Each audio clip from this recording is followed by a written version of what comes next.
അങ്ങനെ പഞ്ചായത്ത് ഇലക്ഷൻ വാതിക്കലെത്തിയിരിക്കുകയാണ്. നിയമസഭ ഇലക്ഷൻ്റെ സെമി ഫൈനൽ.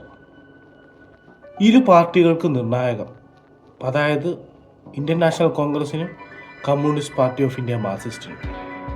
എന്തുകൊണ്ടാണ് കമ്മ്യൂണിസ്റ്റ് പാർട്ടി ഓഫ് ഇന്ത്യ മാർക്സിസ്റ്റിന് ഇത് നിർണായകമാകുന്നത്? അവർ ഭരണത്തിലുള്ള ഒരേ ഒരു സംസ്ഥാനമാണ് കേരളം.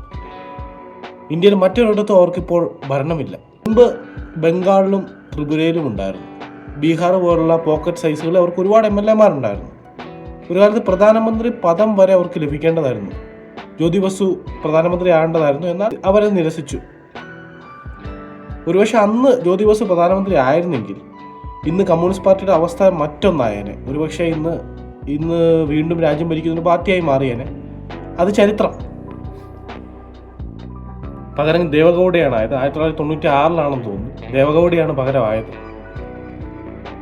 അതേപോലെ തന്നെ മറ്റൊരു പാർട്ടി ഇന്ത്യൻ നാഷണൽ കോൺഗ്രസ്, അല്ലെ ഭാരതീയ രാഷ്ട്രീയ കോൺഗ്രസ് എന്ന് ഹിന്ദിയിൽ പറയുന്ന കോൺഗ്രസ് പാർട്ടിയാണ്. അവർ ആകെ ഇന്ത്യയിൽ ഇന്ന് 3 സംസ്ഥാനങ്ങളിൽ മാത്രമേ ഭരിക്കുന്നുള്ളൂ. പണ്ട് ഇന്ത്യയിലെ ഒട്ടുമിക്ക സംസ്ഥാനം, അല്ലെ മുഴുവൻ സംസ്ഥാനങ്ങളും ഭരിച്ചുകൊണ്ടിരുന്ന പാർട്ടിയാണ്.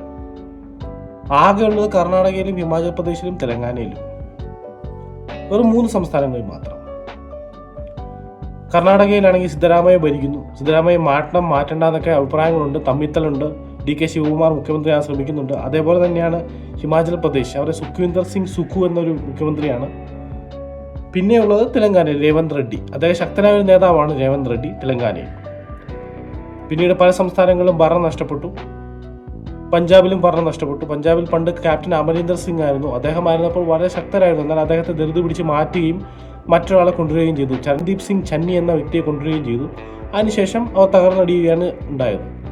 ഒരുപാട് സംസ്ഥാനങ്ങളിൽ കോൺഗ്രസ് അങ്ങനെ നേതാക്കളെ മാറ്റി പണി മേടിച്ചിട്ടുണ്ട്. ഉത്തരാഖണ്ഡിൽ പണ്ട് ഹരീഷ് റാവത്തിനെ മുഖ്യമന്ത്രിയാക്കാതെ വിജയ് ബഹുഗുണ മുഖ്യമന്ത്രിയാക്കി. അദ്ദേഹം പിന്നീട് BJP പോവുകയും ചെയ്തു. നമ്മുടെ വിഷയം പഞ്ചായത്ത് ഇലക്ഷനാണ്. അപ്പോൾ ഡിസംബർ 9 മുതൽ ഡിസംബർ 11 വരെയാണ് ഇലക്ഷൻ നടക്കുന്നത്. ഡീലിമിറ്റേഷൻ ഉണ്ടായി. പുതിയ പഞ്ചായത്തുകൾ ഉണ്ടായില്ല. കാര്യം പഞ്ചായത്തുകൾ ഉണ്ടാക്കിയ സർക്കാരിന് വരുമാന നഷ്ടം വരുമെന്ന് കരുതി ഇത്തവണയും പുതിയ പഞ്ചായത്തുകൾ ഉണ്ടായിട്ടില്ല. ഉണ്ടാവുമോ എന്നറിയില്ല. ഇലക്ഷന് ശേഷം, ഇലക്ഷൻ മുമ്പാണെന്ന് തോന്നുന്നു. അപ്പോൾ ഡീലിമിറ്റേഷന് ശേഷം 3576 വാർഡുകൾ മൊത്തം കേരളത്തിലുണ്ട്. ഡിസംബർ 13 വോട്ട് എണ്ണുന്നത്. രാവിലെ 7 മണി മുതൽ 6 മണി വരെയാണ് വോട്ടിംഗ് സമയം. മൊത്തം 2.84 കോടി വോട്ടർമാരുണ്ട് ഈ ഇലക്ഷനിൽ. പിന്നെ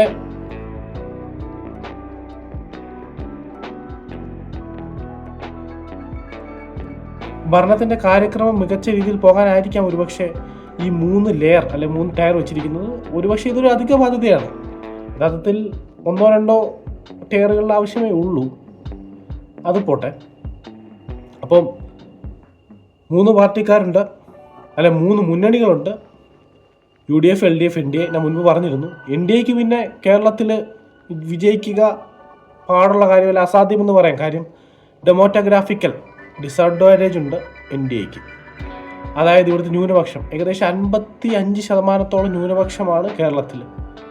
ന്യൂനപക്ഷ വോട്ട് മാക്സിമം 5% കിട്ടാൻ സാധ്യത കുറവാണ് BJPക്ക്. കാര്യം അവർക്ക് ഈ മുസ്ലിം ലീഗിനുള്ള പോലെ തന്നെ ഒരു ഹിന്ദു പാർട്ടി എന്നൊരു ലേബൽ BJPക്ക്. ഈ മുസ്ലിം ലീഗിന് മുസ്ലിം പാർട്ടി എന്നൊരു ലേബൽ പോലെ BJPക്ക് ഹിന്ദു പാർട്ടി എന്നൊരു ലേബലുണ്ട്. മുൻപ് BJPയുടെ ലേബൽ അപ്പർ കാസ്റ്റ് അല്ലെങ്കിൽ സവർണരുടെ പാർട്ടി എന്നായിരുന്നു. പിന്നീട് അത് മാറി. ഒരുവിധ ഹിന്ദു വോട്ടുകളെല്ലാം BJPക്ക് കിട്ടുന്നുണ്ട്.